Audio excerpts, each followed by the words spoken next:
malam hari ini. Terima kasih Bang Rudi untuk kesempatannya. Shalom Pastor Yeri Patina Sarani. Shalom juga untuk Shalom, para shalom. teman-teman yang sudah hadir dalam persekutuan doa Crossline pada malam hari ini. Mari sebelum kita memulai persekutuan doa ini, mari kita masuk ke dalam hadirat Tuhan. Mari kita menikmati hadirat Tuhan.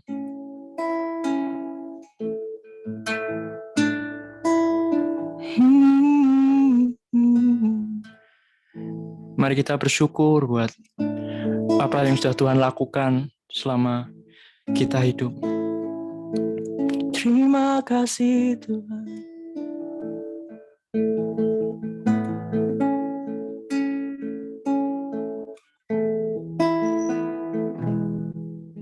Mari sama-sama kita nyatakan. Ku menyembah dalam kudus hadirat-Mu, hampiri tata kasih karunia-Mu Bapa, kekuatanku.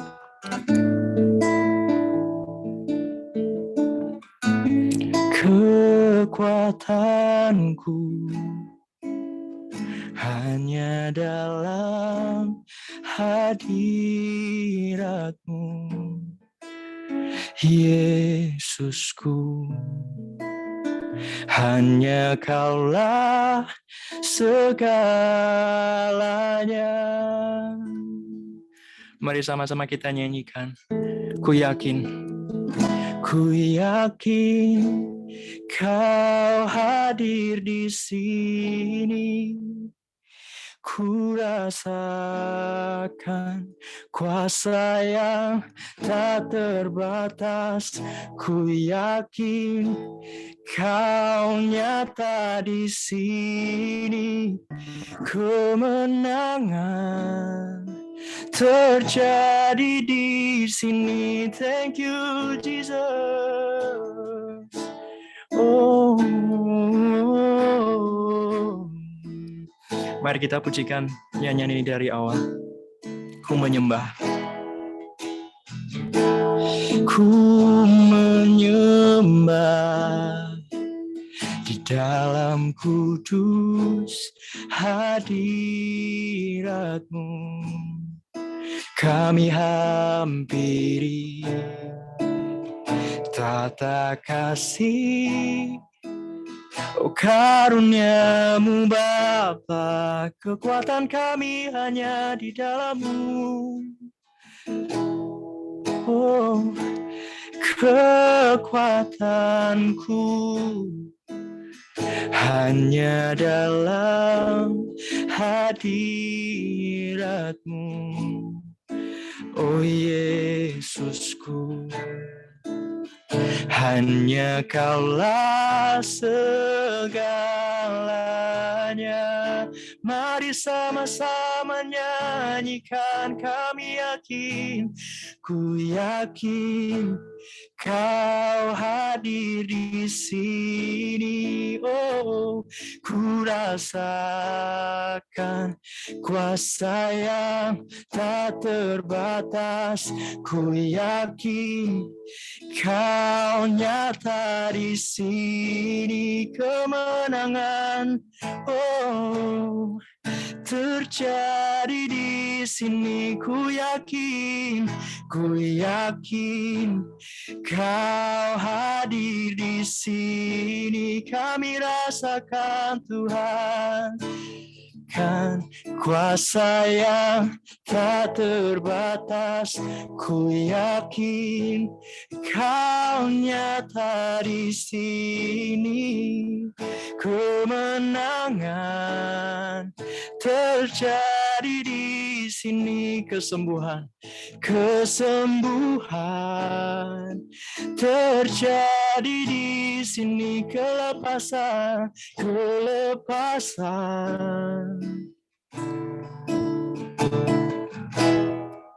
terjadi di sini. Wow. Mari sama-sama kita menyembah Tuhan.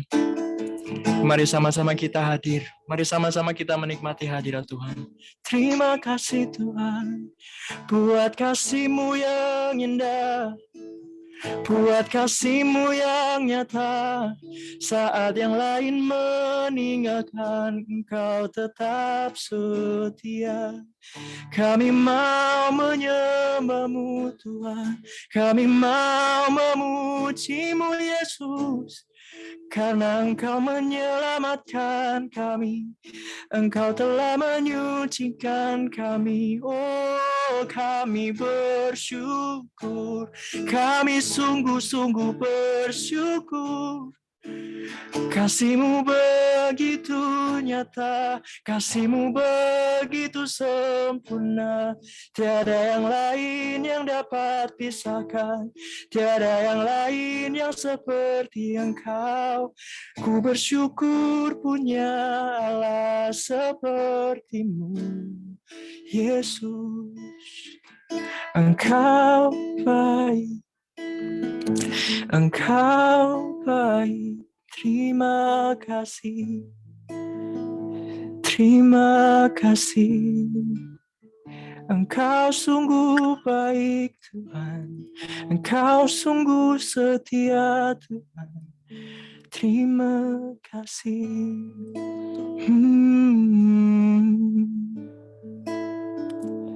Tuhan Yesus, ini kami Tuhan.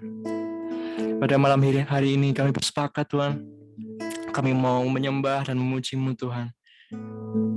Berkati ibadah kami pada malam hari ini.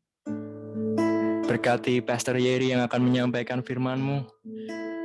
Kiranya Engkau hadir Tuhan di tengah-tengah kami. Terima kasih Tuhan, kami siap untuk memulai ibadah kami pada hari ini.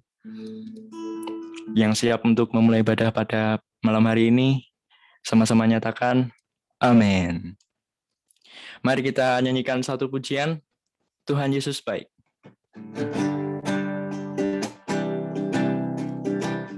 Bapak Ibu Saudara yang di rumah boleh tepuk tangan dan ikut menyanyi bersama karena Tuhan Yesus sungguh baik. Tiada berkesudahan kasih setia-Mu Tuhan, selalu baru dan baru bagiku. Hari berganti hari, tetap kulihat kasih-Mu, tak pernah berakhir di hidupku. Mari sama-sama nyatakan, Tuhan Yesus baik, sungguh amat baik, Yesus untuk selama-lamanya. Tuhan Yesus baik, sekali lagi. Tuhan Yesus baik, sungguh amat baik, untuk selama-lamanya. Tuhan Yesus baik. Mari pujikan dari awal. Tiada berkesudahan kasih setia-Mu Tuhan Yesus, tak pernah berakhir di hidupku. Hari berganti hari, tetap kulihat kasih-Mu, tak pernah berakhir di hidupku semua. Tuhan Yesus baik, sungguh amat baik, untuk selama-lamanya. Tuhan Yesus baik, Tuhan Yesus baik, Tuhan Yesus baik, sungguh amat baik, Yesus untuk selama-lamanya. Tuhan Yesus baik. Mari sekali lagi pujikan dari awal teman-teman. Tiada berkesudahan kasih setia-Mu Tuhan, selalu baru dan baru bagiku.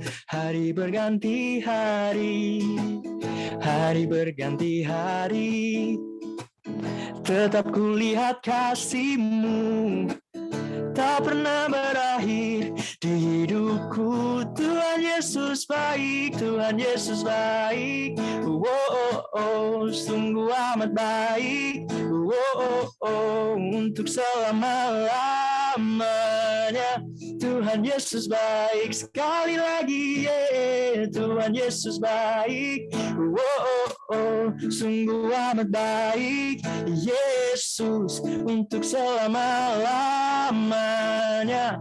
Tuhan Yesus baik, dari selama-lamanya, dari selama-lamanya, untuk selama-lamanya, untuk selama-lamanya. Tuhan Yesus baik. Amin. Tuhan Yesus baik bagi saya dan saudara yang percaya bahwa Tuhan Yesus baik. Bisa lambaikan tangan. Tuhan Yesus sungguh baik dalam kehidupan kita, teman-teman.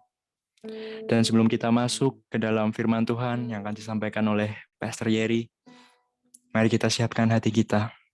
Mari kita pujikan Bapa yang kekal.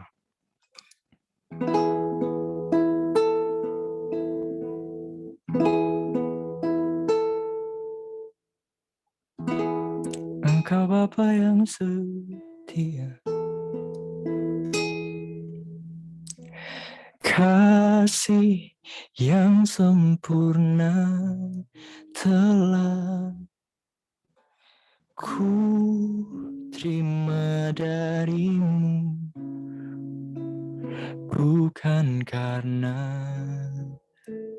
kebaikanku, hanya oleh kasih karuniamu. Kau pulihkan aku, layakkanku untuk dapat memanggilmu Bapa. Kau beri yang ku pinta, saat ku mencari, ku mendapatkan. Ku ketuk pintumu dan kau bukakan, sebab kau Bapa-Ku, Bapa yang kekal. Takkan kau biarkan, takkan kau biarkan aku melangkah hanya sendirian. Kau selalu ada bagiku. Terima kasih Tuhan, sebab kau Bapa-Ku, Bapa yang kekal. Mari sama-sama kita nyanyikan kasih yang sempurna. Kasih yang sempurna telah ku terima darimu, bukan karena kebaikan, hanya oleh kasih karuniamu. Kau pulihkan aku, layakkan kami, layakkanku untuk dapat memanggilmu Bapa.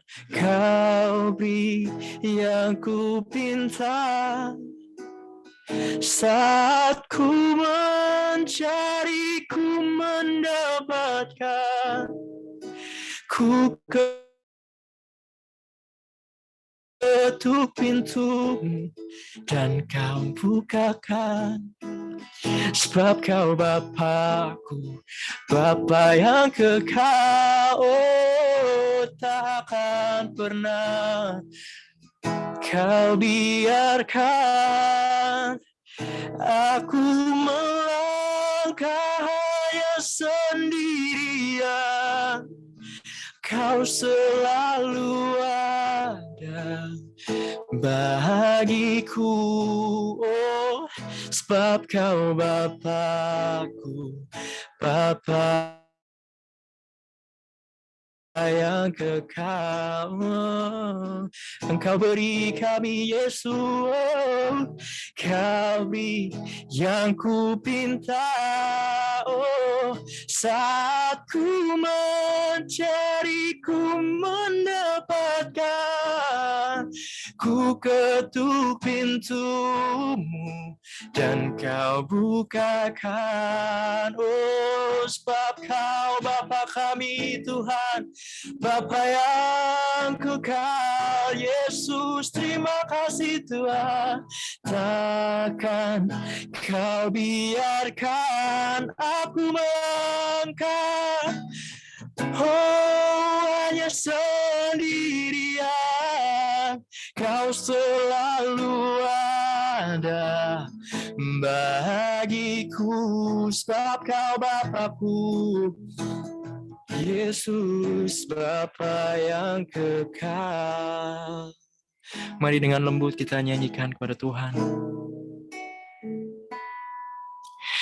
Kau beri yang ku pinta, saat ku mencari, ku mendapatkan, ku ketuk pintumu dan Kau bukakan, sebab Kau Bapa-Ku, Bapa yang kekal.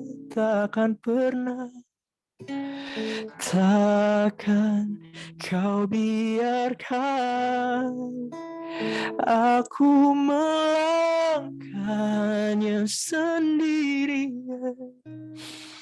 Kau selalu ada bagiku, sebab Kau Bapa-Ku, Bapa yang kekal. Sebab Kau Bapa-Ku, Bapa yang kekal. Sebab Engkau Bapa-Ku, Bapa yang kekal. Mari kita ucapkan syukur kita kepada Tuhan, karena Dia telah setia, karena Dia sungguh baik di dalam kehidupan kita. Tiada yang lain yang dapat pisahkan kita dari Tuhan. Oh, terima kasih Tuhan, saat kami sendiri Tuhan, saat kami tak punya siapa-siapa, tangan-Mu lah yang menopang, tangan-Mu lah yang menggandeng. Saat kami jatuh Tuhan, saat kami tersungkur Tuhan, dan tak dapat melakukan apapun, disitulah pertolongan-Mu nyata. Kasih-Mu sungguh sempurna, kasih-Mu sungguh nyata Tuhan. Kasih-Mu sungguh baik di dalam kehidupan kami. Bahkan saat kami mencoba Tuhan untuk menjauh dari kasih-Mu, namun Kau tak pernah sekalipun menjauh dari sisi kami Tuhan. Tapi sebaliknya Engkau selalu ada untuk selalu memeluk kami, selalu menggandeng tangan kami. Kasih-Mu sungguh sempurna, oh kami bersyukur Tuhan, sungguh-sungguh bersyukur Bapa. Kasih-Mu sungguh baik, kasih-Mu sungguh sempurna. Bukan segala kesenangan kami, bukan segala hobi kami, bukan pekerjaan kami, semuanya tak ada yang mampu memberikan damai sejahtera. sukacita yang seperti-Mu. Terima kasih Tuhan. Oh, di saat kami ditinggal teman kami, Engkaulah yang memeluk kami. Di saat orang tua kami menelantarkan, tangan-Mu selalu menopang. Terima kasih Tuhan. Di saat dunia tak peduli, tapi Kau selalu menunjukkan kasih setia-Mu Tuhan. Terima kasih Bapa. Mari sekali lagi kita pujikan Kau beri yang kupinta. Kau beri yang kupinta, saat ku mencari, ku mendapatkan. Ku ketuk pintu-Mu dan Kau bukakan. Sebab Kau Bapa-Ku, Bapa yang kekal.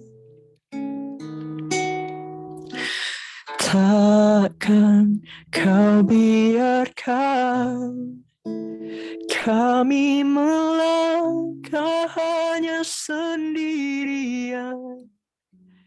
Kau selalu ada di hidup kami. Sebab Kau Bapa-Ku, Bapa yang kekal. Terima kasih Tuhan. Kasih-Mu sungguh sempurna Tuhan atas hidup kami. Kami sungguh bersyukur Tuhan. Kasih-Mu sungguh nyata atas hidup kami. Atas setiap hidup kami Tuhan, kasih-Mu sungguh sempurna. Terima kasih Tuhan buat hadirat-Mu yang sungguh indah Tuhan. Dan sebentar Tuhan kami akan menyampaikan, kami akan mendengar firman-Mu Tuhan.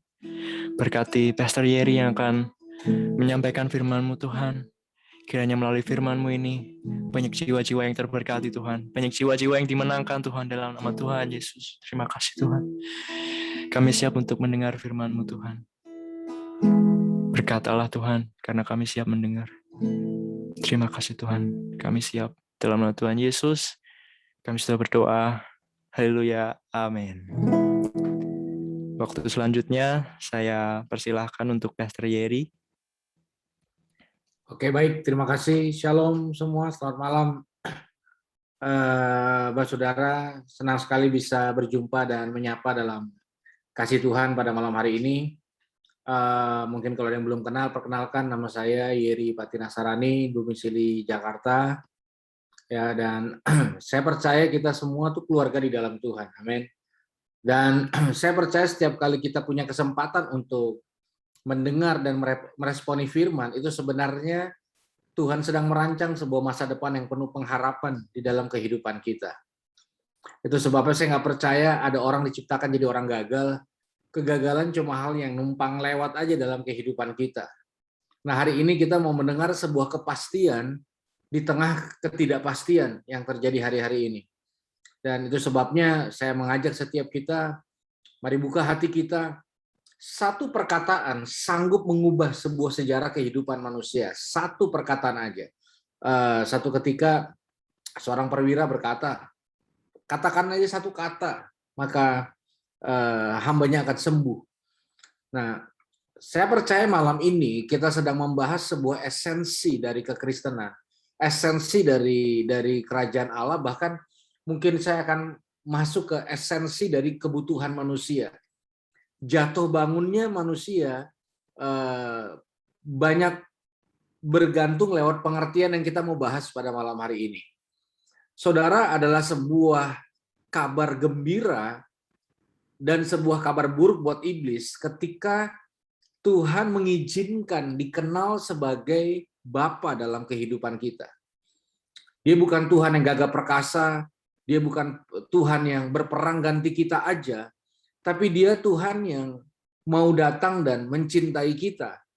Bukan karena kita baik, tapi karena Tuhan baik gitu. Dan kedatangannya sebagai Bapa. Saudara tahu ya, kita tuh sering dicibir lewat doktrin Tritunggal. Jadi Yesus itu siapa, Bapa itu siapa, Roh Kudus siapa, tapi ada sesuatu yang powerful ketika kita sadar bahwa kita boleh panggil dia Bapa kami yang ada di surga. Gitu. Artinya kehadiran Tuhan sebagai Bapa mengisi kebutuhan paling krusial dalam kehidupan manusia. Saudara tahu cara dunia atau cara setan mendapatkan hidup seseorang atau hati seseorang, dia memunculkan figur palsu. Makanya setan itu dibilang bapa segala pendusta. Ya, ya, makanya kalau orang kehilangan ini, maka dia akan batin ini akan mencari penggantinya. Dan begitu banyak hal negatif yang bisa menjadi pengganti kalau kita nggak sungguh-sungguh mendapatkan poin ini. Kasih disediakan bagi kita. Tapi apa yang terjadi waktu kasih itu mulai hilang? Apa yang terjadi dalam kehidupan seseorang? Nah, saudara, saya ajak kita lihat satu kebenaran firman Tuhan yang pertama, sama-sama di dalam Yohanes 14 ayat yang ke-8. Yohanes 14 ayat yang ke-8. Ya, jujur ayat ini mengubah hidup saya, cara pandang saya, cara begitu banyak hal saya menjalani hidup ini berubah lewat satu ayat ini. Makanya saya ingin share buat setiap kita pada malam hari ini. Saya akan bacakan buat teman-teman sekalian. Yohanes 14 ayat ke-8. Demikianlah firman Tuhan. Kata Filipus kepadanya, huruf besar, pada Yesus. Tuhan, tunjukkanlah Bapa itu kepada kami, itu sudah cukup bagi kami. Selalu tahu apa hal yang sangat ajaib ketika seseorang mendapatkan kasih Bapa dalam hidupnya? Dia akan kenal yang namanya rasa cukup. Cukup. Yesus cukup gak buat kita? Makanya orang yang kehilangan figur Bapa jasmaninya di rumah, itu biasanya kehilangan rasa cukup. Orang kecanduan itu karena dia kehilangan rasa cukup. Orang butuh terus, orang bisa marah terus, orang bisa kecewa terus, orang bisa bunuh orang terus, orang bisa ngedrugs terus, orang bisa seks terus karena dia nggak dapatkan limit cukupnya. Serta kalau kita nggak ketemu kata cukup, kita akan cari terus. Lawannya kata cukup apa? Kurang. Satu pacar kurang, satu suami kurang, satu istri kurang, satu gereja kurang, satu Tuhan kurang, satu narkoba kurang, satu kejahatan kurang, pokoknya kurang terus. Kapan petualangan seseorang berhenti ketika dia menemukan kebenaran? Kalau dia menemukan yang namanya rasa cukup. Kalau dia tidak menemukan rasa cukup, dia akan berpetualang terus tanpa batas, seliar-liarnya, segila-gilanya. Gitu. Jadi kenapa kita harus sadar bahwa kasih Tuhan itu penting? Karena Filipus berkata gini, sederhana, tunjukkanlah Bapa itu udah cukup. Saudara, orang yang punya rasa cukup, orang yang paling berbahagia. Kebalikannya, orang yang punya rasa kurang, gak pernah bahagia. Nih ya, saya tuh sering diminta pemberkatan pernikahan. Zaman belum PPKN nih, biasanya resepsi. Ya, kalau resepsi biasanya pendetanya suruh doa makan. Ini terjadi di mana-mana, semua kelas sama aja. Ketika pendetanya mau khotbah, belum amin, orang udah ngantri makan, betul. Orang udah ngunyah. Karena apa? Takut kurang. Pernah, saudara bisa bayangin, makanan ada, cuma orang tuh kayak takut kelaparan gitu. Selak sana, selak sini. Makanan diambil juga nggak habis. Bahkan belum pada habis, udah berani ngambil kantong plastik, bungkus, bawa ke rumah. Gitu. Dan berarti orang menikmati berkat, tapi dengan rasa kurang. Itu hal yang paling menyedihkan. Nih ya, saya share, saudara. Saya pelajari dan hidupi benar-benar. Saudara tahu kejatuhan manusia pertama kali adalah ini. Adam dan Hawa diberikan semuanya yang terbaik. Saudara bayangin ya, kalau Adam misalnya jatuhin satu batang emas dari kantongnya, mungkin malaikat akan bilang, tolong Pak, jangan buang sampah sembarangan. Karena itu nggak ada artinya, semua tuh punya mereka. Kalau Adam ngegombalin Hawa, dunia milik kita berdua, bener dah. Itu bukan gombal, itu asli, real. Semuanya punya mereka. Pertanyaannya malam hari ini, apakah Adam dan Hawa hidup berkekurangan? Jelas tidak. Tambang, udara, laut, semua punya mereka. Lalu datanglah iblis pakai cara yang sama sampai hari ini untuk menjatuhkan orang-orang percaya. Yaitu apa? Perhatikan baik-baik. Diprovokasi rasa kurangnya. Itu kayak sales-sales yang zaman sekarang, Pak nggak mau nambah rumah, Pak. Bapak nggak mau ganti handphone. Bapak nggak mau ganti mobil, Pak. Bapak nggak mau.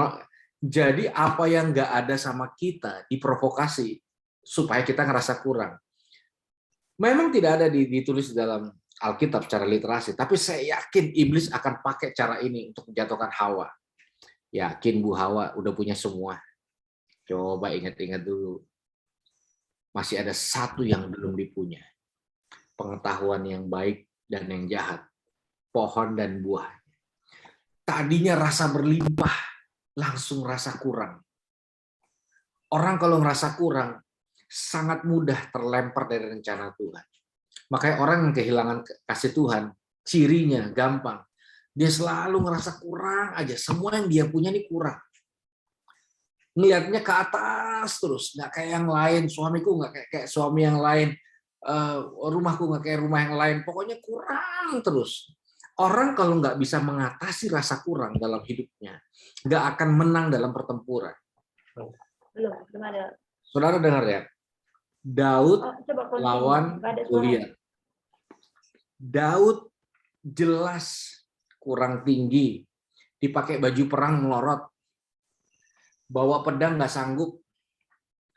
Jadi saya simpulkan Daud kurang tinggi, kurang senjata, kurang pengalaman, mungkin kurang otak juga.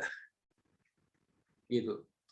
Yang lain nggak berani. Kenapa yang lain nggak berani lawan Goliat? Karena semua berpikirnya kurang. Kurang jago, kurang hebat, kurang tinggi, kurang pengalaman. Orang kalau ngerasa kurang, jalan di tempat terus.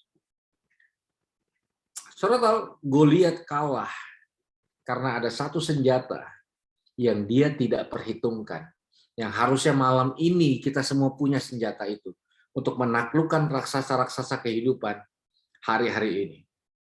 Dia datang bawa tongkat sampai kalau bahasa terjemahan sehari-harinya, Goliat bilang gini, emang gua anjing, lu bawa tongkat? Anjingkah aku kamu bawa tongkat? Gitu, yang bener aja. Gitu. Ini mah cemen, masa udah muda, udah nggak punya pengalaman bawa tongkat lagi. Tapi Goliat tidak hitung satu kekuatan yang Daud punya. Daud menghadapi Goliat, mungkin Daud bilang gini, hei raksasa, saya memang kurang tinggi, kurang pengalaman, kurang senjata, mungkin kurang otak, tapi ini senjata pamungkas saya keluar. Tuhan itu cukup buat saya. Ambil batu, dalam batu itu isinya rasa cukup. Dan kita sama-sama tahu, menang mutlak. Itu yang nggak dihitung sama Goliat. Itu sebabnya kenapa Filipus itu nafsu bener, pengen ditunjukkan Bapak, nafsu. Gitu. Supaya apa? Karena dia tahu, begitu dia dapatkan hati Bapak, kasih Bapak, dia punya rasa cukup dalam kehidupannya. Dan rasa cukup itu adalah kekuatan. Kita boleh cek hati kita malam ini, semua termasuk saya. Pertanyaan penting, apakah Yesus cukup? Saudara jujur, kalau kita buka mata hari ini, makin terlihat mana orang yang punya privilege, mana yang enggak. Saya belum lama kena COVID. Nah, waktu saya kena COVID, kelihatan mana yang gampang dapat obat, oksigen, mana yang nangis darah tetap nggak dapat tuh obat, nggak dapat tuh. Semua bisa. Ada orang-orang yang dengan mudahnya punya fasilitas, makan masih aman, doa masih ada ruangan enaknya, ada yang jungkir balik, kepala di bawah, kaki di atas. Tapi yang menentukan hasil akhir apa? Yesus cukup nggak?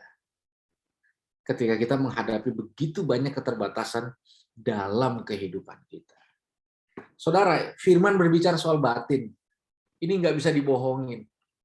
Kalau batin kita nggak pernah puas, kita akan cari terus. Ya, saya sadari 9 tahun berpetualang dengan dunia drugs dan segalanya membuat saya sadar bahwa saya nggak bisa isi satu rongga dalam hati saya. Mau itu seks setiap hari, mau itu drugs sampai berapa dimensi jungkir balik, mau kita lakukan kekerasan, mau apapun, tetap kosong. Saudara pernah alami nggak perasaan ini? Kesepian di tengah keramaian. Saudara pernah rasa nggak bahwa pernah nggak ngumpul, termasuk itu dalam hal rohani ya, ngumpul pelayanan, tapi ada satu masa kita kayak sepi di sini, aneh, kayak tukang roti mati kelaparan gitu loh. Kita ikut Tuhan, tapi kita bayangin, kita ikut Tuhan penuh kasih, tapi kita nggak bisa ngampunin gitu. Kita khawatir, kita kecewa, kita bilang Tuhan baik, tapi di sini nih beda gitu. Dan kita nggak suka banget dengan kondisi kayak gitu. Nah, ini yang terjadi. Banyak orang hari ini pikirannya hebat, tapi hatinya kosong. Dan kalau mau jujur, ya, ini juga terjadi ketika seseorang tidak menemukan figur ayah di dalam rumahnya. Soalnya jujur lah, hari-hari ini banyak laki-laki mempersiapkan pernikahan koboi kok. Ya, waktu itu saya dengar sebuah diskusi. Ada seseorang ngajak seorang bapak untuk ikut ibadah pria sejati. Lalu dia bilang gini, Pak, kurang sejati apa Pak saya? Anak saya 5. Dipikir, terus dia bilang kucing juga 5 kalau anak. Jadi banyak banget terjadi sebuah krisis di mana anak-anak kecewa berat dengan figur bapak yang ada di rumahnya. Terus ditanya kenapa bapaknya koboi, ternyata opanya juga koboi. Ternyata kenapa opanya terus nggak ada habisnya. Saya lahir di budaya timur ya. Papa Ambon, mama Manado. Orang Ambon tuh pukul dulu anak baru tanya di mana. Dari mana, padahal dari belakang. Gitu. Jadi percaya nggak percaya, waktu kita kehilangan figur ayah di rumah, itu berpengaruh, sangat berpengaruh. Makanya Tuhan datang untuk membalut kebutuhan kita itu. Kembali memenuhi batin kita dengan cintanya, dengan kasihnya, sehingga kita nggak perlu jadi kayak gelandangan cinta, kehausan akan penerimaan gitu. Dulu kita haus penerimaan dari orang-orang dunia, setelah bertobat kita haus penerimaan dari orang-orang pelayanan. Saudara, nggak mudah, sangat nggak mudah. Ya, saya mungkin nggak banyak cerita tentang masa lalu yang pernah terjadi dalam hidup saya. Tapi saya mau cerita apa yang terjadi setelah saya bertobat. Ya, saya bertobat tahun 2000, ya, dari latar belakang yang amburadul, nggak jelas. Lalu roh menyala-nyala. Lalu saya bilang gini, saya mau full dah melayani Tuhan. Saya daftar satu sekolah Alkitab di Solo. Lalu apa? Lalu setelah mau masuk, dosennya manggil saya.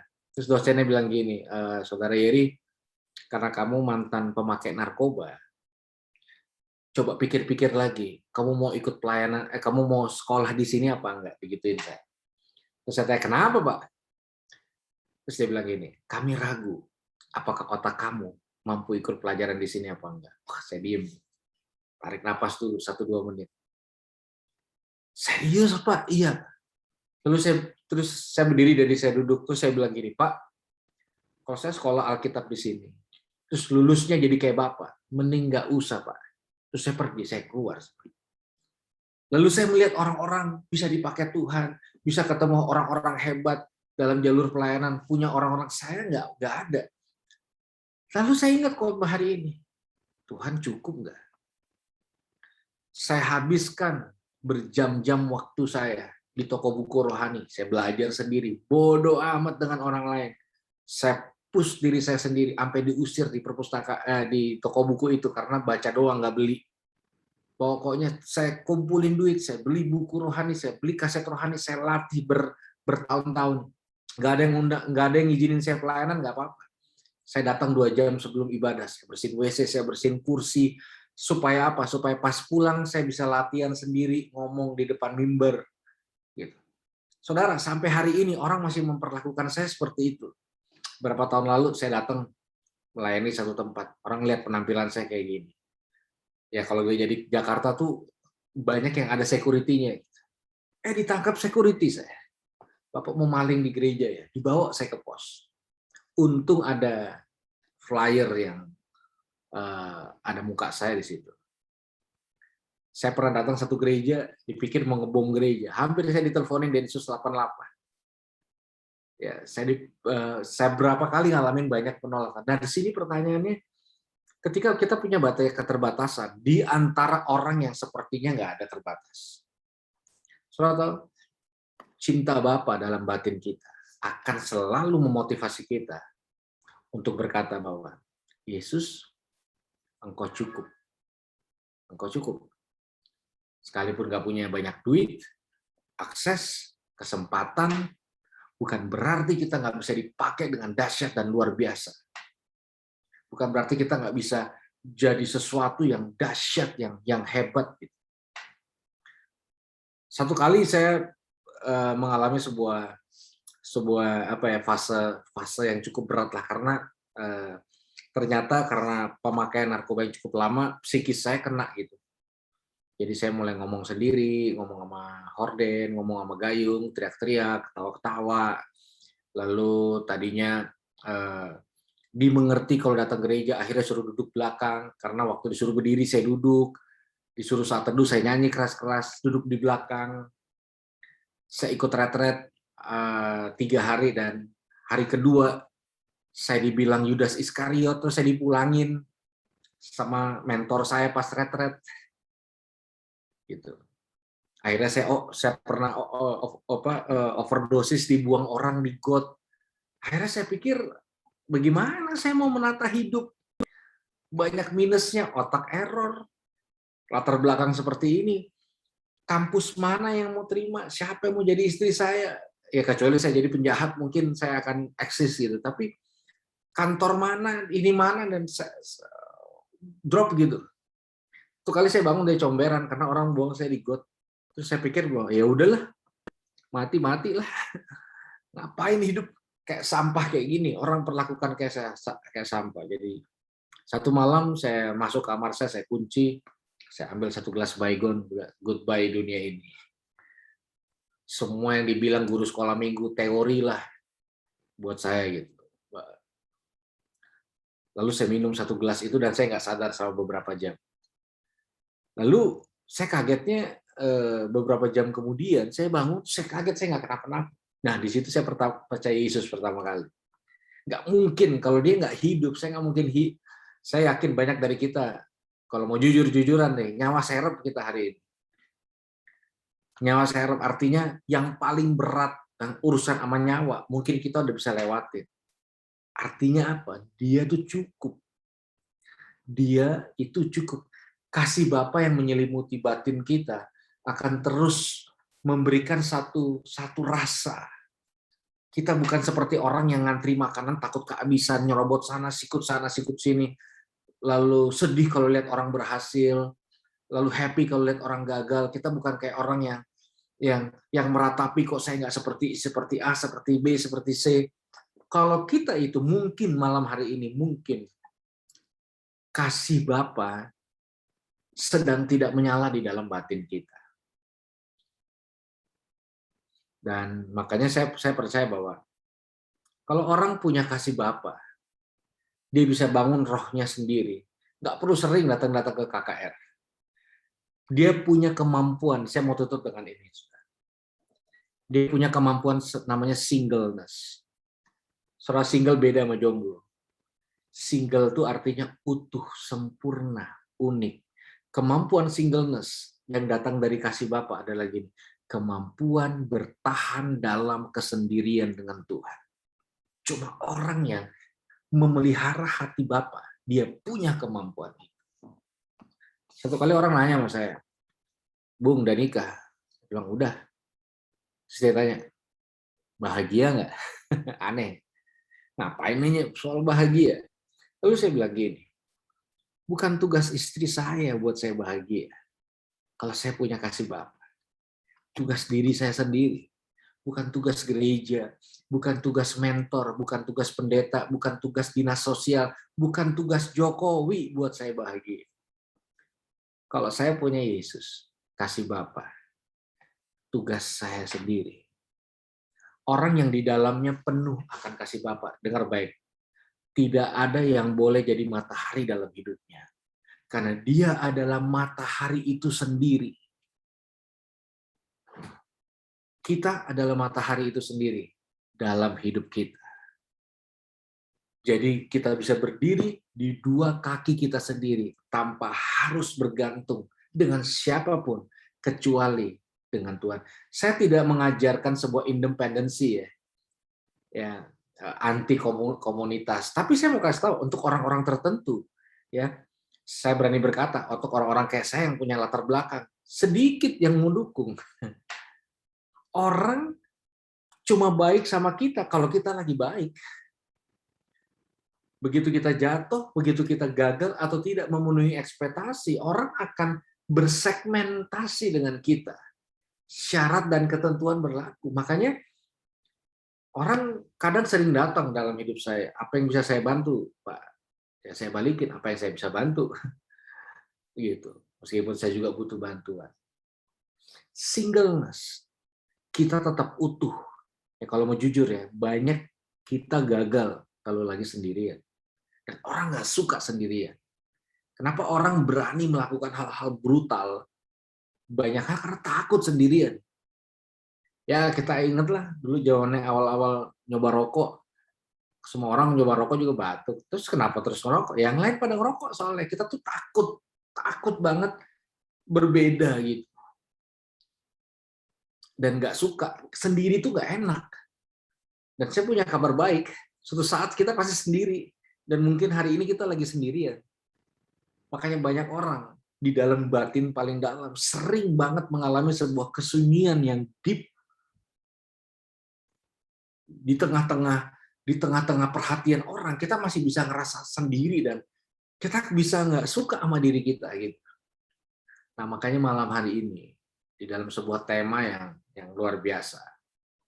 Mungkin waktunya kita cek hati dan batin kita. Apakah kasih Bapa sedang hilang atau dia tetap ada di dalam batin kita? Saudara, kalau kita datang ke Bapa, dia akan melihat kita bukan dengan kacamata penghakiman. Karena dia udah tahu A sampai Z. A sampai Z. Saya mau tutup dengan cerita ini. Saya punya pandangan tersendiri mengenai Yudas Iskariot yang berbeda dan banyak orang nggak setuju dengan pandangan saya. Jadi apa di pikiran kita ketika kita merenungkan soal Yudas Iskariot, pengkhianat kan? Adakah yang bisa yang kepikiran bahwa Yudas Iskariot adalah murid yang baik? Enggak, dia udah pengkhianat, udah sampai kapanpun dari guru sekolah minggu sampai pendeta senior akan menjustifikasi bahwa Yudas itu pengkhianat. Saudara, ketika ini saya sampaikan apa yang Alkitab tulis dulu. Ketika dia mendengar Yesus akan dihukum, menyesallah Yudas. Lalu dia datang ke bait Allah, sinagoge, ketemu tua-tua.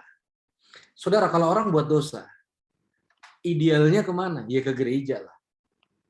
Dan Yudas, dia tidak pilih tempat lain, dia datang ke pemuka agama saat itu.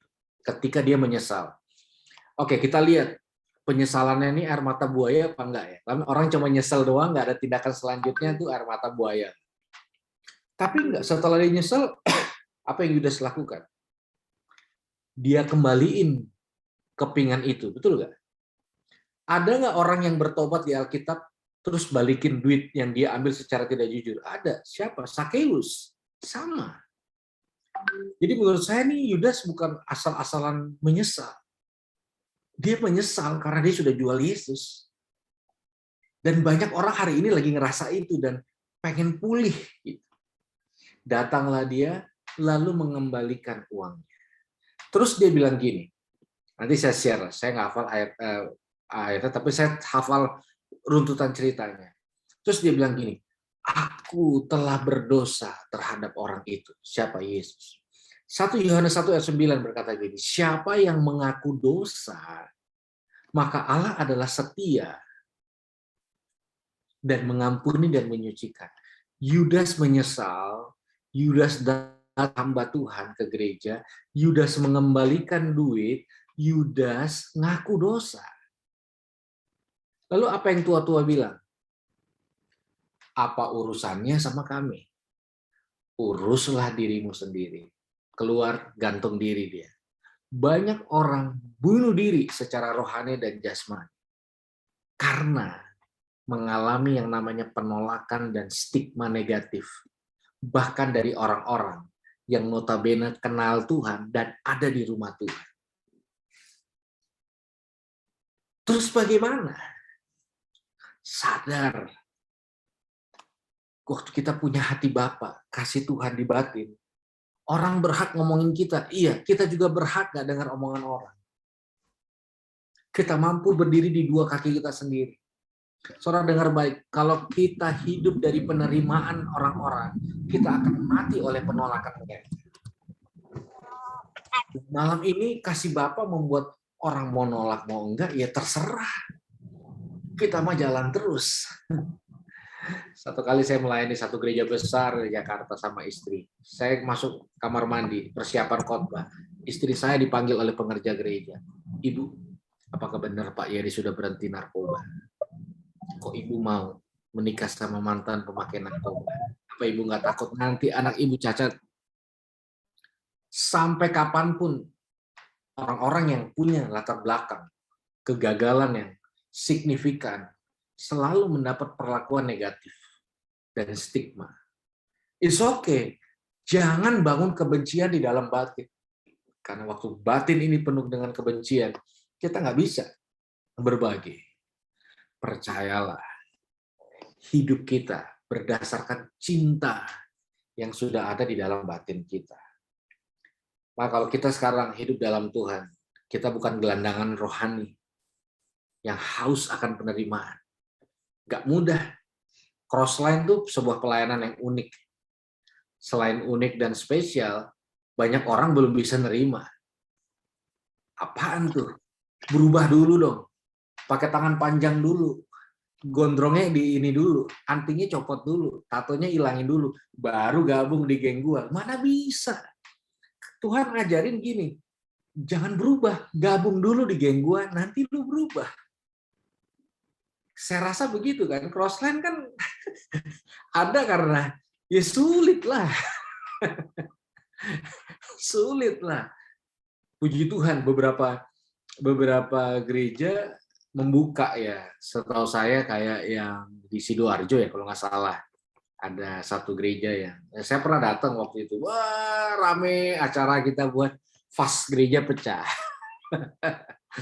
Terus saya ngomong sama pengerja, Pak, saya bilang, jiwa lebih berharga dari fase, Pak. Iya, oh ya. Ya, tapi selalu sulit. Kita ditaruh di segmen sendiri. Kalau mau jujur, orang-orang kayak kita nih, kalau di ibadah, orang-orang pada umumnya akan berpikir gini, kalau bisa bikin ibadah khusus sendiri deh. Alasannya supaya maksimal, padahal mereka mah nggak mau gabung, dah gitu aja. Gitu. Tapi bukan berarti kita nggak bisa fight. Bukan berarti kita harus jadi kepahitan, jadi bikin geng sakit hati, dan sebagainya. Kita beda lah. Maka saya berdoa, ini habis pandemik nih, crossline Tuhan pakai dengan dahsyat, sampai bangsa-bangsa suatu saat.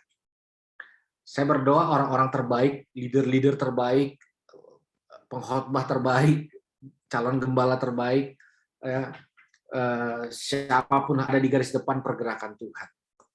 Jadi ingat teman-teman Crossline, ada hal yang nggak semua orang punya, yaitu apa? Daya tahan sama masalah. Saya yakin orang-orang di sini prosesnya bukan murahan, terlalu mahal untuk dapat harga dari proses yang teman-teman udah jalani. Jadi apa yang jadi modal kita untuk melangkah taklukan raksasa-raksasa?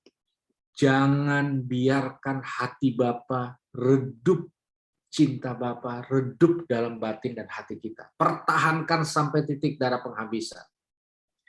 Karena itulah yang membuat kita bisa hangat dari dalam. Sekalipun kita lagi sendirian di luar.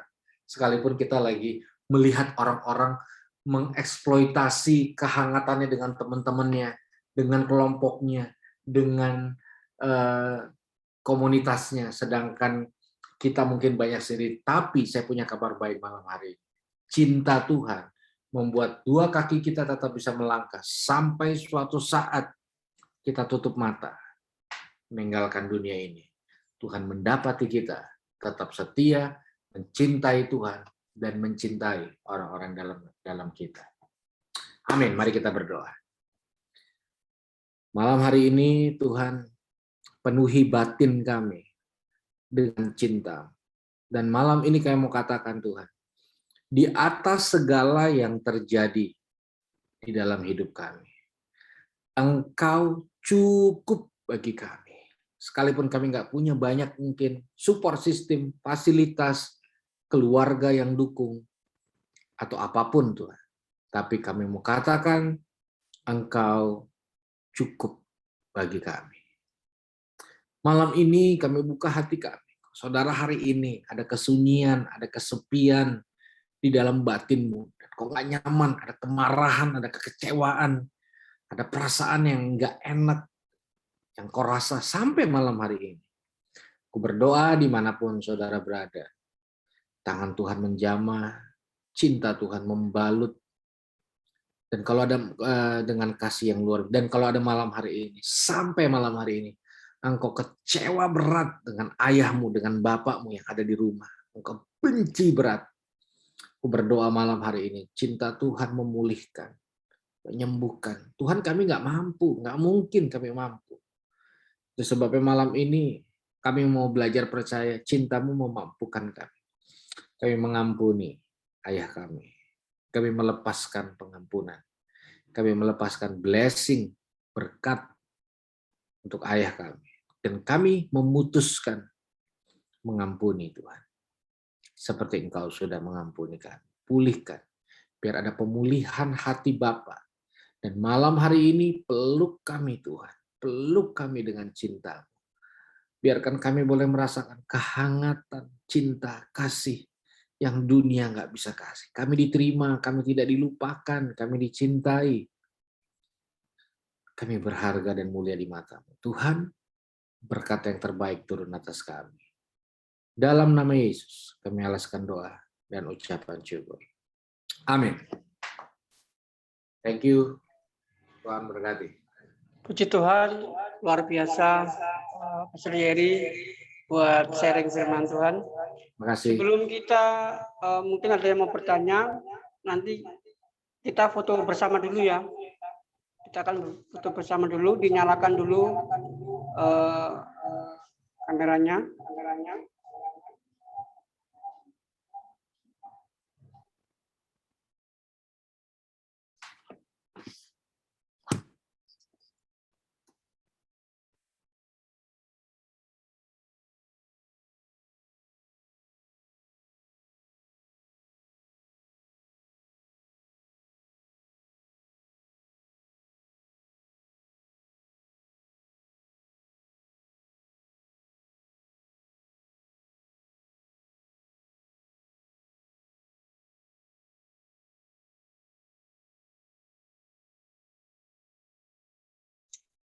Nyalakan dulu kameranya semuanya, kita semua. Saudara Yoel bisa memandu kita.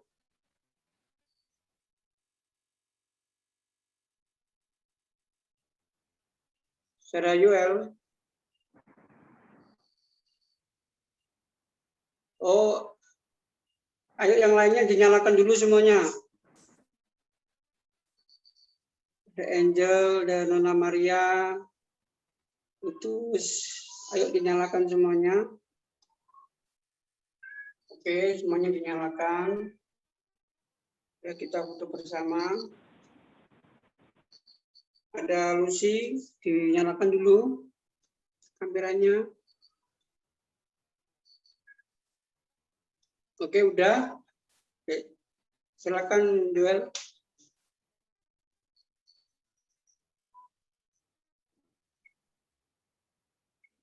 Oke, siap.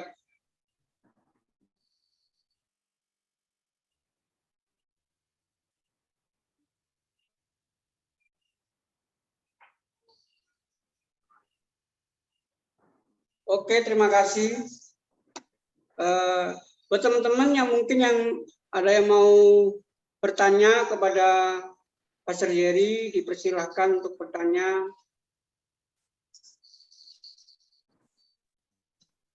Pastor Yeri, di sini ada teman-teman dari Crossland Malang, ada Crossland Tuban.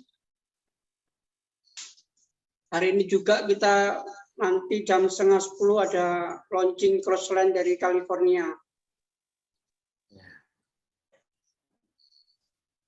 Ya mungkin dari Crossland Tuban ya, Bunda Sipura. Siap. Kok langsung ditodong ya. Oke, salam semuanya, salam Pastor Yeri. Shalom, shalom. Ya, nggak ada sih ya. Jadi ini sangat terberkati banget dengan firman Tuhan dan yang baru saja disampaikan. Kalau dari Bunda sendiri sih, so far ya untuk yang poin terakhir ya, Pastor ya, itu bener gue banget gitu loh. Jadi yang ada beberapa kejadian yang menimpa, yang ketika kita udah berusaha ya, termasuk sama anak-anak di Tuban kayak gitu ya. Ya udah berusaha untuk ya try so hard untuk berbuat baik, menjadi baik, tapi masih saja ada justifikasi, masih ada dijudge macam-macam yang nggak dipercaya dan mereka down lagi kan. Nah itu banyak kejadian yang seperti itu, baik dari yang sudah percaya maupun yang proses mau percaya dan sebagainya. Jadi kalau itu memposisikan diri seperti yang Pastor Yari bilang tadi gitu, siapa lagi yang akan merangkul mereka gitu kan. Jadi kita kalau Bunda sendiri mohon doanya semoga semuanya tetap dalam lindungan Tuhan, penyertaan Tuhan, juga beberapa leader-leader cross lain-lain di daerah lain pasti ada banyak pergumulan yang berbeda juga gitu loh. Tapi ya nggak jauh-jauh dari itu sih gitu, gimana tetap merangkul mereka. Dan mohon doanya juga buat ini entar Rock for Jesus ya yang akan diadakan di Tuban, semoga dapat segera dilaksanakan. Jadi sementara kan masih diundur. Itu aja sih dari Bunda. Thank you banget, terberkati banget dengan yang disampaikan. Kasih.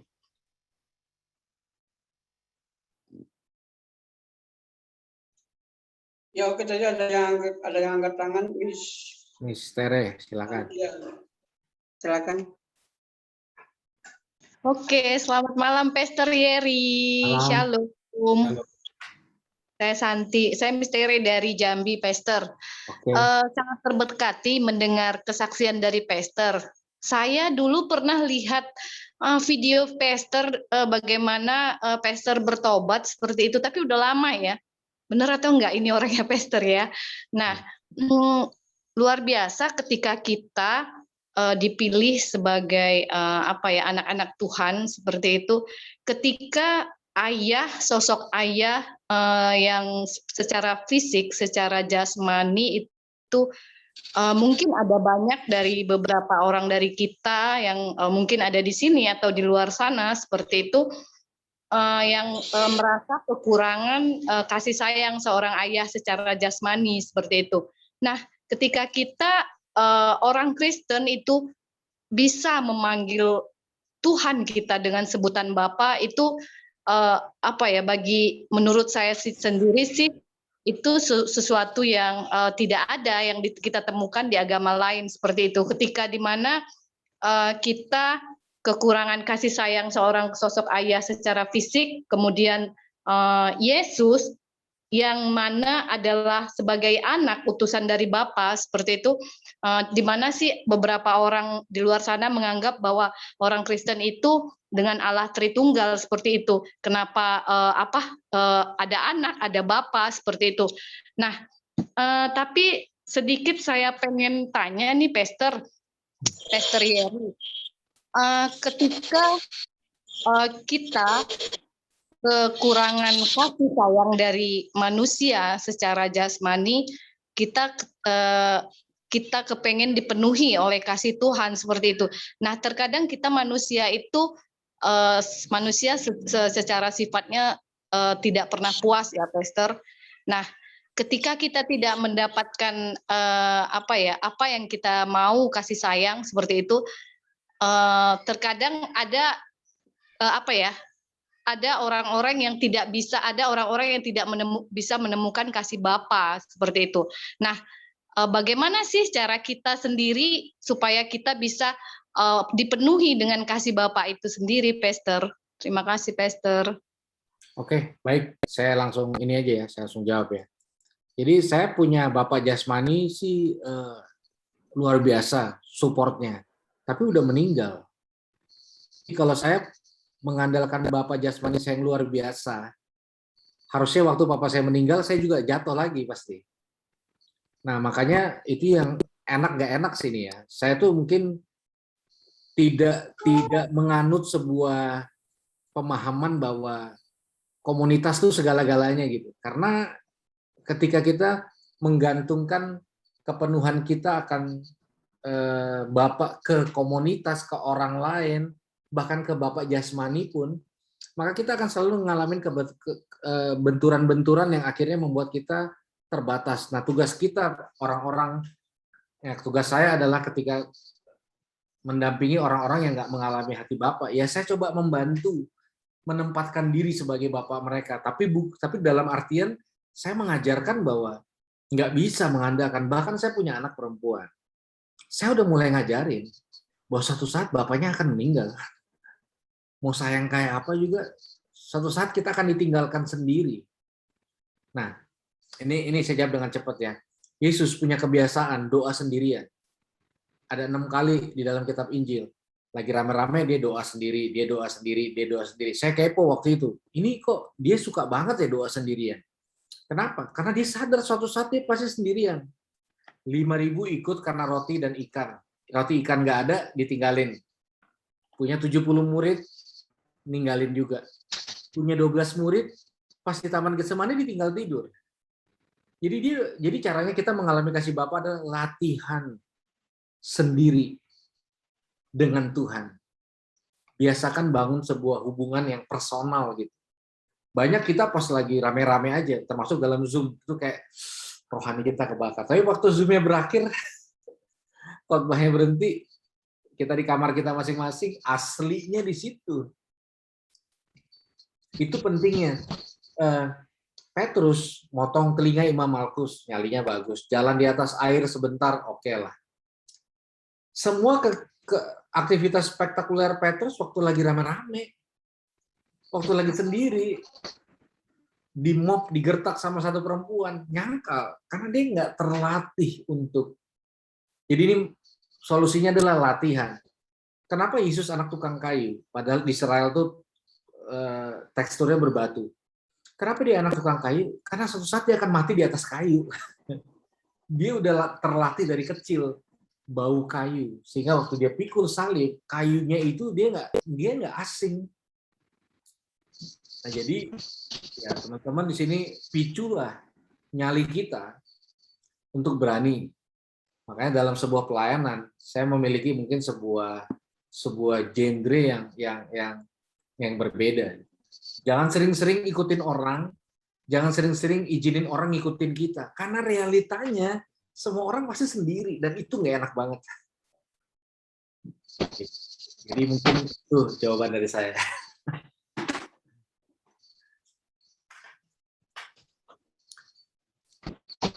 Oke, mantap, luar biasa. Thank you, Pastor. Ya, jadi teman-teman, ketika kita kekurangan kasih Bapa, mari kita datang kepada Bapa, karena Dia sang pembuat kasih itu. Karena Dia itu kasih. Nah, kalau kita dekat dengan Bapa, maka kasih itu akan terus tercurah buat kita. Mungkin ada lagi yang mau bertanya sebelum nanti saya tutup di dalam doa malam hari ini. Mungkin Erik dari Crossline Malang. Oke. Ya, salam semuanya. Hmm. Ya, ini saya mau beberapa cerita dikit. Jadi kebetulan di Malang kan anggota kami ada yang junior yang mereka ada beberapa yang tertolak di gereja. Jadi tertolak dalam hal ini ya mana ya? Saya aja ikut crossline, terus teman gerejanya ini kayak tahu, kayak cucunya pendeta ya. Si pendeta itu bilang, jadi agak ngejudge gitu. Loh, emang dengan pakaian seperti itu, dengan tato, dengan piercing, emang layak masuk kerajaan surga? Emang layak disebut anak Bapa? Dari situ temanku ini itu merasa sakit hati. Terus dia out di gereja, out keluar dari pelayanan. Karena kebetulan dia juga terikat dalam rokok, dalam narkoba juga. Dari situ dia merasa sakit hati. Mas, ini gimana, Mas? Aku kasih masukan aja, tunjukkan kualitasmu sebagai anak Tuhan. Jangan didebat, jangan dihakimi, jangan dilawan. Kalau menurut Pastor Yeri gimana? Ada masukan gitu. Makasih, Bang. Ya itu ya mulai umum ya gitu. Itu kan cara berpikirnya. Orang suruh berubah dulu. Makanya waktu yang di Solo tuh 316 kan gitu. Orang tatoan ragu nih mau datang apa enggak. Akhirnya saya gunting baju saya. Nih saya juga gini. Gitu. Makanya perlu orang-orang yang seperti kamu sih. Saya memilih di luar, bukan saya anti, tapi mendingan saya kehujanan di luar dibanding saya punya hangat di dalam tapi saya sedih lihat teman-teman di luar. Gitu. Terus itu yang kedua nih. Gini loh. Salah satu yang Tuhan kasih dalam hidup kita anugerahkan nyali, betul nggak? Udahlah kita punya nyali, udah. Gedein nyali untuk berkarya. Tahun 2017, saya ngalamin semua ditolak, udah benar-benar udah kayak apaan. 2017, saya terima penghargaan dari Pak Jokowi sebagai masyarakat yang punya kepedulian. Disitulah semua yang nolak saya akhirnya mulai ngerengek lagi, mulai ngajak ketika kita udah punya sesuatu yang besar, mau ngundang lagi. Iya, itu yang terjadi. Kalahkan dengan karya. Berapa waktu lalu saya dapat kesempatan masuk podcastnya Om Deddy Kobuser yang katanya, wah itu salah satu puncak keberhasilan. Buat saya mau biasa aja. Puncak keberhasilan adalah salah satu yang menurut saya mendingan saya nongkrong sama teman-teman crossline daripada di podcastnya Om Deddy. Nggak ada nilai. Gitu. Maksudnya gini, kita punya nyali, arahkan itu ke karya. Baru lawan dengan karya. Bukan untuk pembuktian. Gitu. Ya jadi kuat lah bro. Biarin aja lah. Gitu loh, biar aja kalau orang merasa nggak layak ya itu yang banyak itu sebabnya banyak orang kehilangan Tuhan di rumah Tuhan ya begitulah. Gitu. Jadi semangat lah loh untuk ya mohon doa Bang, moga bulan depan aku kan buatin mini album anak-anak. Ayahnya. Jadi laguku pribadi digarap sama mereka. Ya. Jadi semoga mini album jadilah bulan depan. Ya. Semoga. Amin. Terus berkarya terus. Ya. Bang, kasih. Semangat. Oke, mantap. Semangat crossline. Siapa lagi yang mungkin mau bertanya? Mungkin Pak Domi Setiawan.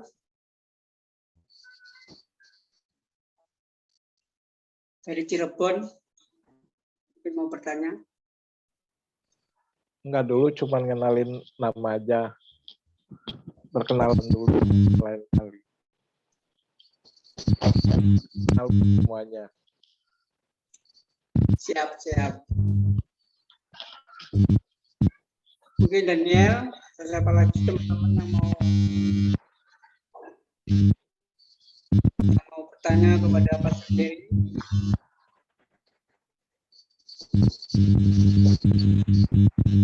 Belum dulu, Pak.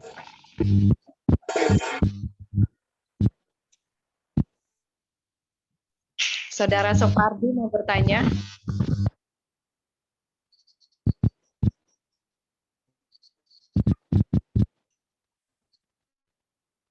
Ada yang bertanya? Belum lanjutkan doa. Benza mau bertanya?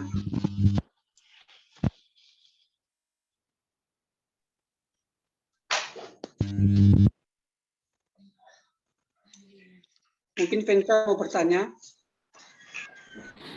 Oh enggak Bang, saya sudah cukup jelas dan terberkati dengan firman-Nya Pastor Yeri. Saya cuman ingin berpesan terus semangat Pastor Yeri dalam melayani jiwa-jiwa yang terhilang. Ya. Terinspirasi saya, Pastor. Jadi kalau misal nanti saya mau belajar-belajar, DM terbuka ya, Pastor ya. Gitu aja, Bang Rudi. Pastor Terima Rudinya. kasih. Oke, Pastor aku Rudi. ya mau tanya sedikit. Nggak tanya sih ya, ini sebenarnya ada out sih. Cuman ada hubungannya lah dikit-dikit. Khusus untuk Bang Yeri ya. Proud to your father. Ya, aku salah satu fansnya. Gitu ya. Bagaimana rasanya menjadi anak seorang yang ya gitu ya. Kemudian saya sama Erik sama nih dunia supporter ya, Erik Malang. Meskipun kualitas, tetapi kita dalam sebagai anak Tuhan kita bersaudara. Gitu deh. Bal-balan ya. Pasti sangat berterima banget ya, luar biasa punya ayah. Ya kan ini ayah ya, kan kita ngomongin ayah nih, ya kayak gitu. Mungkin ada sedikit berapa mungkin 1-2 menit kah itu bisa dong. Katakan ya teman-teman ya buat sharing ya, ini luar biasa loh ayahnya Bang Jerry ini luar biasa bener, sang legend ya. Saya bonek Bang, si itu Arema itu si Erik. Tapi Arema Bang. Maaf Indonesia. Ya. bola. Ya. Klub yang terakhir papa saya latih itu Petrokimia Putra Gresik. Jadi papa saya tuh orang paling gila bola yang paling pernah saya temui sampai hari ini. Bola tuh agama kedua dari papa saya. Setelah Kristen, agama keduanya bola. Rumah saya tuh pagarnya bola, lampu tamannya bola, ruang tamu bola, kamar mandi bola, semuanya bola. Jadi tahun 70-an papa saya kapten timnas Indonesia. Lalu habis itu jadi pelatih Petrokimia Gresik, Persebaya enggak, PSM Ujung Pandang, Persija Jakarta, itu pernah dipegang papa saya, klub-klub besar. Persiba Balikpapan, habis itu SSB, itu juga papa saya ngerintis. Waktu meninggal dapat penghargaan Bapak Futsal Indonesia. Nah, waktu tahun 90-an, waktu ngelatih Petro Gresik tuh, papa saya dinobatkan sebagai pelatih termahal dan terbaik di Indonesia. Jadi the best pelatih tuh komentator bola, semualah yang berhubungan sama bola tuh papa saya, anak pemain bola saya. Nah tapi ya saya mau sampaikan sisi lain dari pemain bolanya. Tapi waktu dia jadi pemain termahal dan terbaik, pelatih termahal terbaik, 2 anak laki-lakinya pakai narkoba, parah banget. Akhirnya dia harus milih bola apa anak. Bola yang membesarkan dia. Papa saya bolak-balik istana, yang boleh masuk istana pakai baju bola cuma papa saya. Yang lain nggak boleh. Zidane aja datang suruh pakai batik, papa saya nggak mau. Gitu. Pokoknya udah bener-bener dah orang bola lah. Jadi waktu dia suruh milih anak apa bola, ya kita udah tahu lah, pasti yang dipilih bola lah. Nggak mungkin anaknya bandel gitu. Tahu-tahu papa saya memutuskan ninggalin bola. Dia ninggalin bola 100%. Waktu itu dia ninggalin Petrokimia, datang ke rumah untuk dampingin saya nih. yang belangsatan lah, nggak jelas. Satu kali dia diteriakin maling di sekolah gara-gara saya digebukin, dituduh maling gitu. Sambil jalan ke lapangan, sampai jalan ke ruang guru, dia rangkul saya terus dia bilang, kamu bukan maling ya, kamu anaknya papa, ingat. Papa saya bilang gini, jadi orang hebat di mata anak-anak dulu, baru jadi orang hebat di luar sana. Terus papa saya bilang gini, pertandingan bola selalu ada, tapi anak-anak saya nggak selalu ada. Jadi dia ninggalin, dia nunjukin saya ini lebih penting dari itu, yang buat saya bisa pulih. Gitu. Buat saya dua hal yang membuat lebih enak, orang merasakan lebih enak dari narkoba. Pertama ya Tuhan, kedua kasih Bapak. Makanya saya punya program campaign namanya Ayah Hadir. Itu mengkampanye calon-calon ayah. Ya, kalau kita ngalamin kebrutalan dari ayah, ya kita nggak perlu jadi ayah brutal di selanjutnya gitu. Gitu. Tapi 10 tahun lalu dia sakit. Sebelum meninggal, 3 hari sebelum meninggal, dia minta pergi ke lapangan bola yang membesarkan dia di lapangan bola Karibosi ujung Pandang. 2 jam ngeliatin lapangan bola, pulang 3 hari kemudian meninggal. Gitu. Nah, jadi dia pahlawan saya. Dia bukan cuma pahlawan Indonesia, dia pahlawan keluarga. Tapi waktu dia meninggal saya down. Tapi apa yang bisa buat saya bertahan setelah 10 tahun papa saya udah nggak ada? Ya kasih Bapak itu sendiri. Makanya nggak enak sih nih saya share apa adanya. Tapi saya harus persiapkan ke anak-anak saya. Kalau satu saat saya udah meninggal. Loh kok gitu? Ya emang begitu. Supaya anak-anak saya kuat kalau lagi sendirian. Nggak cengeng, nggak manja, nggak baper. Tahan banting, disikat sana, disikat sini kuat. Di stigma sana kuat, di stigma sini kuat. Ditolak sana kuat, ditolak sini kuat. Siapa yang buat kuat? Bapaknya lah. Gitu. Jadi itu sekilas tentang bola, Tuhan, dan keluarga. Rest pride buat Pak Roni Patinasarani, my idol. Thank you. Keren, luar biasa. Ini ada teman kita dari Crossland Bekasi. Oh iya. Ada Bung Adam. Halo. Siap. Mungkin Bung Adam mau bertanya, silakan. Ya. Aku masih belum nyambung nih, baru masuk, internetnya tadi habis error soalnya. Nyawanya lengkap tuh si Adam.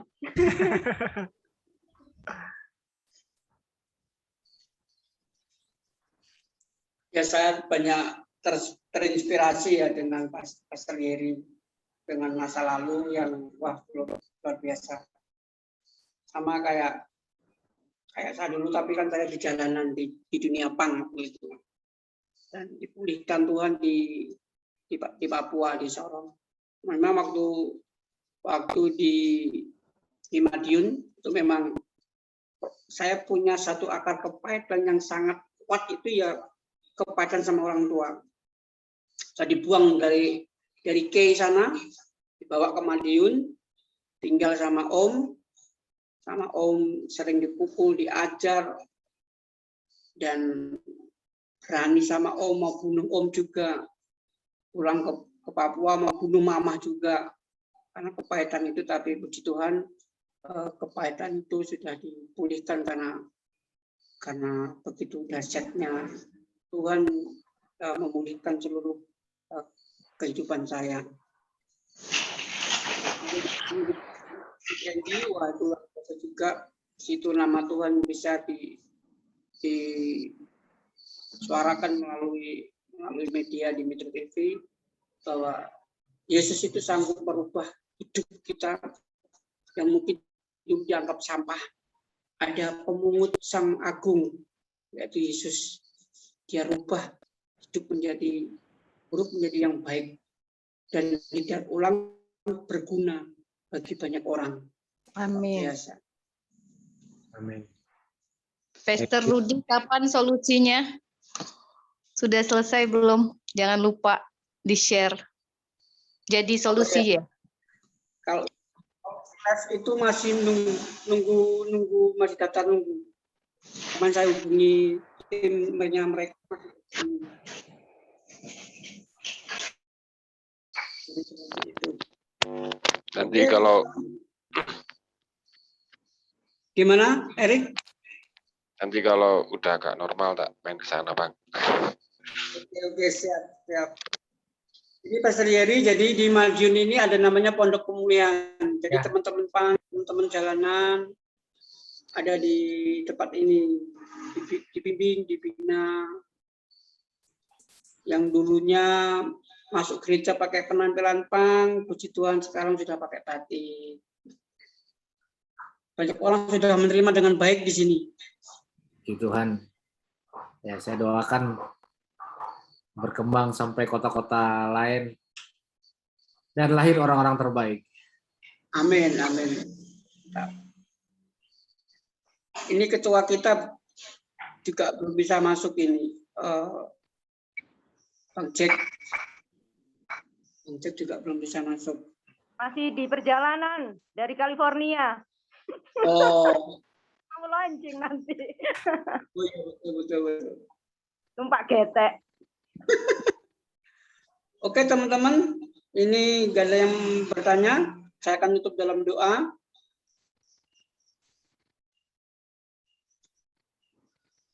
Oke, kita tutup dalam doa ya. Bapa di surga, kami mengucap syukur. Terima kasih Tuhan buat firman Tuhan yang sudah disampaikan oleh Pastor Yeri ya Tuhan, yang begitu luar biasa, yang sangat memberkati kami semua ya Tuhan. Tuhan, kami berdoa buat Pastor Yeri, berkati, urapi, dan perluas pelayanan beliau ya Tuhan, dan semakin luar biasa Engkau pakai ya Bapak untuk menjadi saluran berkat bagi teman-teman yang ada di luar sana ya Tuhan. Tuhan, kami serahkan sepenuhnya ke dalam tangan-Mu, berkati juga kami yang sudah hadir malam hari ini di dalam Zoom PD Crossrun ya Tuhan. Tuhan tahu apa yang kami hadapi hari ini, Tuhan tahu permasalahan kami tahu Tuhan buka jalan dan Tuhan campur tangan. Berkati juga buat secara Frensa yang sudah memimpin ujian, Tuhan juga berkati dia, urapi setiap pita suaranya ya Tuhan, dan pakai dia luar biasa, dia menyembah Engkau ya Tuhan. Terima kasih Tuhan, kami serahkan malam ini ke dalam tangan-Mu, biarlah kami semua di malam hari ini dalam perlindungan Tuhan, dalam kasih Tuhan yang besar. Terima kasih Bapa. Ini doa kami dalam nama Tuhan Yesus. Haleluya. Amin. Terima kasih banyak Pastor Yeri.